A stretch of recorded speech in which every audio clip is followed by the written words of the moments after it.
So I watched a video by Femi featuring some friends of the channel. They were going over a few hot takes, and one of them, as the title states, was, is Hector Helio overrated?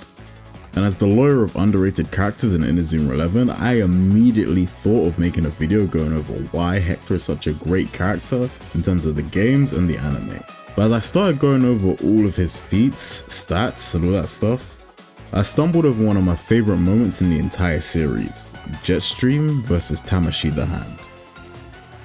And I'm not gonna lie, as much as I love this moment in the anime, this shit does not make a lick of sense, especially from a stats point of view. So let's break it down real quick. What's a rip, Fudo? I stole your move.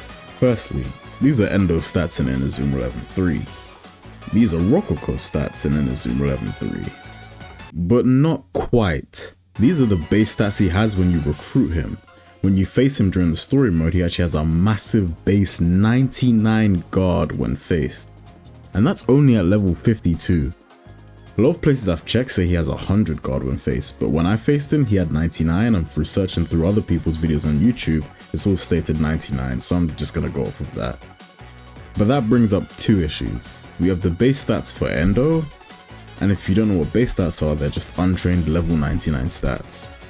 Little Gigantes are around high level 40s, low level 50s when you face them, Rococo specifically being level 52. And if you apply some anime logic, Endo was not 40 levels or more higher than Rococo at the final match. If anything, I'd say he was underleveled and somehow leveled up mid-match. To follow that up, we don't have the level 99 stats of the finals iteration of Rococo, just the version we can recruit. So we can't go max stats for max stats either.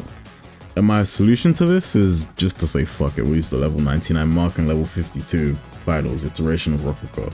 Because for three reasons. Number one, I do not care. Number two, this shit is gonna prove my point even more. And number three, I really don't care.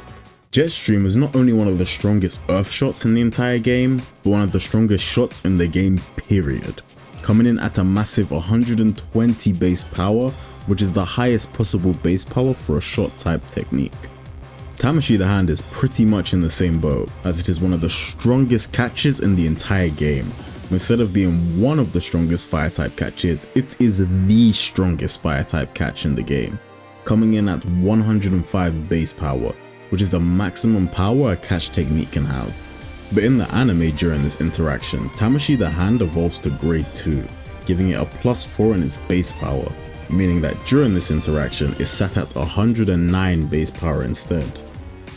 According to Watashi wa 7, a Hisatsu catch move takes 10% of their body stat, 80% of their guard stat, and 10% of their gut stat. For our level 52 final boss Rococo, this will be 0.1 times 47 for his body stat, 0.8 times 99 for the guard stat, and 0.1 times 51 for the gut stat, giving us a value of 89. And Tamashii the Hand grade 2 has a base power of 109, so if we do 89 plus 109, that gives us 198. Using the same website, a Hisatsu shoot move uses 80% of their kick stat, 10% of their stamina stat, and the final 10% comes from their gut stat. For a level 99 Endo, this would be 0.8 times 53 for the kick, 0.1 times 69 for the stamina, and 0.1 times 79 for its gut stat. And this would give us 57.2. And Jetstream at level 1 is 120 base power, so 120 plus 57.2 equals 177.2. However, that is not all. The characters are element neutral to each other, but Jetstream has type advantage over Tamashii the Hand, and Mark has stab on it as well. Stab in this game isn't as impactful as in games like Pokemon, it's literally just a +5 increase. However, type advantage is 10%, which makes quite a difference.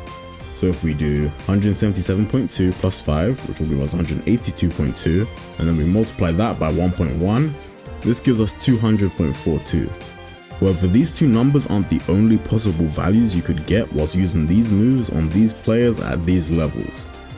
These are just values to represent the general power relative to each other you'd get if you use these moves with these players at these levels. For example, freedom stats are a thing. There's also a random interval of 20 for both. You could argue that both teams were in burning phase during this part of the anime, and a bunch of more shit. I used this calculator by Niku Q. The highest total form of a Jetstream from a level 99 Endo against the level 52 final boss Rococo would be 281, and the lowest would be 234. The highest total form of a level 2 Tamashii the Hand from a level 52 final boss Rococo against a level 99 Endou would be 226, and the lowest would be 189. Now to address the elephant in the room. The lowest possible power for Jetstream based on the stats we used is slightly higher than the highest possible power for Tamashii the Hand following those same stats. But the Endou we've used is almost double the level of the Rococo we used, and as mentioned before, Endou just wasn't higher level than Rococo in the finals match, and he definitely wasn't just under double his level. In my opinion, Rococo was much higher level, but let's not anger the Endou fanboys. But I think it's safe to say this shit would just not go in. The fact that it barely escapes the power range of a Tamashii the Hand whilst having stab and type advantage as well as being 47 levels higher really just speaks for itself. I think it's 100% safe to say if they were at the same level and we could run calcs on their stats at those levels, final boss Rococo is stopping that shit easily. But with all that said, I don't think any of this takes away from how amazing this moment is in the anime. To this day, it's still one of my favorite moments in the franchise, and it's also why these two moves are two of my favorites. Like, comment, subscribe, thanks for watching.